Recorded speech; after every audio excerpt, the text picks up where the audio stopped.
In front of me is Hammer Blade 5, and today I would like to show you how you can manage apps permissions.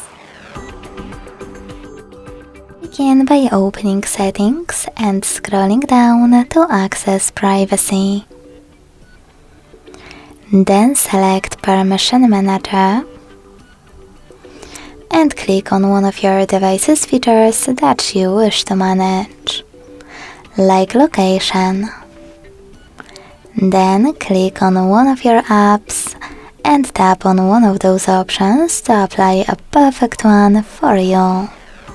Allow only while using the app, ask every time, or don't allow. I will go with the first option, so when I tap and go back,